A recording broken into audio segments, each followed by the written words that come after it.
Most wealth building stories we hear kind of start out with a pretty distinct set of advantages.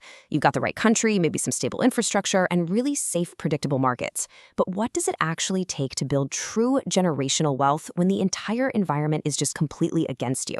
Welcome to This Explainer. Today we're breaking down Femi Otedola's blueprint for making a massive fortune, pulling straight from his book, Making It Big. Otedola literally built an empire across the energy sector, real estate, and financial services right in Lagos, Nigeria.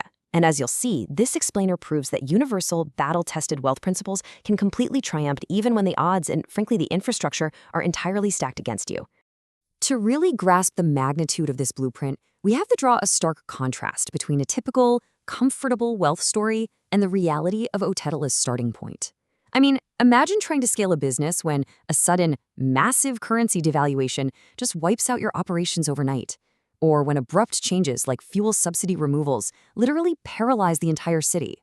Picture trying to operate in a market where constant power outages and political shifts aren't just rare one-off crises, they are your daily, baseline operating conditions. These specific extreme market events in Lagos forced Otedola to look way beyond surface-level business tactics. He couldn't rely on a stable system to protect his investments, so he was forced to build a highly specific, battle-tested risk management approach that thrived in spite of the historical volatility. Okay, let's dive into this. We've got a highly structured roadmap today to decode this blueprint for long-term success. We are going to start with the Lagos volatility crucible, then we'll examine his contrarian market entry points, and look at exactly how he goes about evaluating local market inefficiencies. After that, we'll unpack the resilience operating procedure, outline 3 local market action steps that you can take, and finally, we'll wrap up with universal wealth building principles. All right, part 1. The Lagos Volatility Crucible, or Building Empires in Hostile Environments.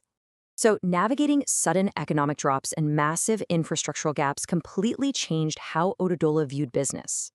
It essentially forced him to strip away all the normal assumptions. His core thesis here is built on refusing to let structural challenges dictate the final outcome. Instead, he leans heavily on 3 core convictions. First up, opportunity exists in all conditions. You just have to be willing to see it where everyone else sees a roadblock. Second, character outvalues single transactions. Honestly, honoring your agreements during the really tough moments is your absolute best asset.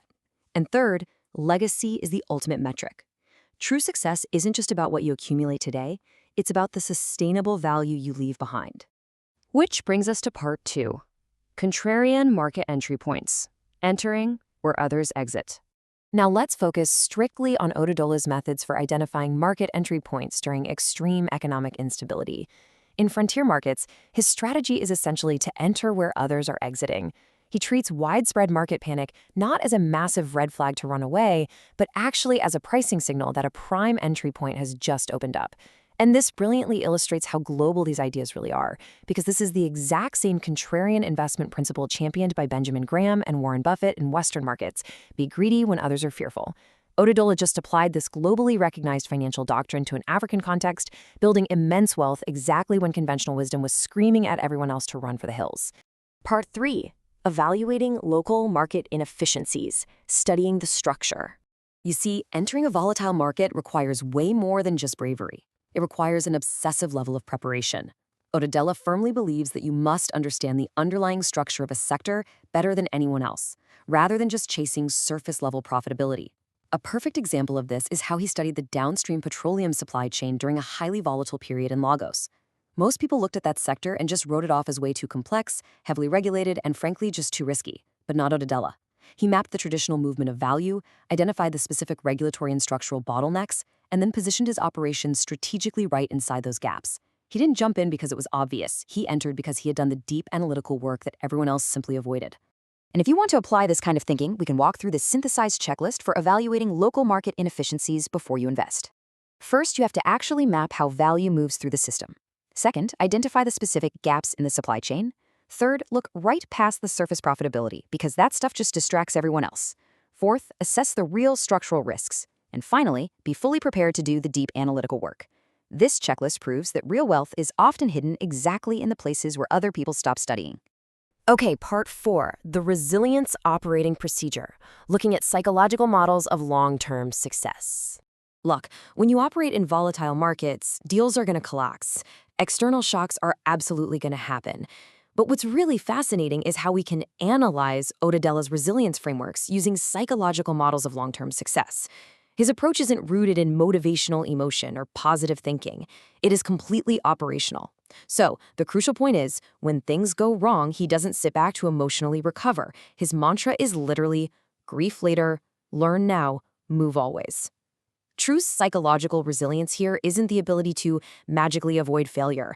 It's the operational discipline to extract the raw data and lessons from a failure and immediately apply it to your next move without pausing. Let's move to part 5. 3 local market action steps, applying the blueprint. Let's pivot from the theoretical to the intensely practical. Here are 3 actionable steps you can apply to your own local market conditions right now. Step 1, identify deeply known sectors. Please don't just chase trends. Focus on the industry you understand better than anyone else around you, because genuine sector knowledge is your strongest foundational asset. Step 2, map your relationship balance sheet. Who actually trusts you because you've earned it? A trustworthy network is absolutely vital. And step 3, define a legacy metric. You need to start filtering your major decisions by what will continue to generate value long term, not just what makes a quick buck today. Which leads us perfectly into part 6, Universal Wealth Building Principles, African Resilience on a Global Stage. Now, critics often debate the context here, asking if strategies forged in Nigeria's petroleum sector can really translate seamlessly to a global stage, or work for someone in a totally different country. Well, the answer is a resounding yes. The principles are universal, the application is local. Sure, local laws change, your starting conditions are different, the rules shift, but the fundamental principles of deep understanding, contrarian investing, and operational resilience, those work absolutely everywhere on Earth. I want to highlight a few core thoughts from the text to wrap this up. Opportunity does not announce itself. It disguises itself as difficulty. That is such a powerful reminder. The most intimidating, complex markets are usually the ones obscuring the most lucrative entry points. If it looks difficult, that might literally be the signal you're looking for. Let's move to and see how this builds on our next thought. Your reputation is the only asset that grows in value every time you choose integrity over convenience. Remember when we talked about mapping out your relationship balance sheet earlier? This connects directly back to that. Protecting a relationship when it's really inconvenient or costly in the short term is what builds a network capable of generating future opportunities that money simply cannot buy. And finally, legacy is the wealth that outlives the wealthy. Otedola's ultimate measure of financial success isn't hitting some peak net worth. It is the sustainable, lasting value creation that continues to exist and serve long after you are gone. So as we wrap up this explainer, I want to leave you with a real challenge. Take Otedola's legacy metric and apply it to your own immediate future right now. Think about the unique knowledge you possess, the relationships you are cultivating, and those difficult markets you're trying to navigate. Stop waiting for the perfect safe conditions because, honestly, they just don't exist. Instead, ask yourself this: what are you building that will outlast you?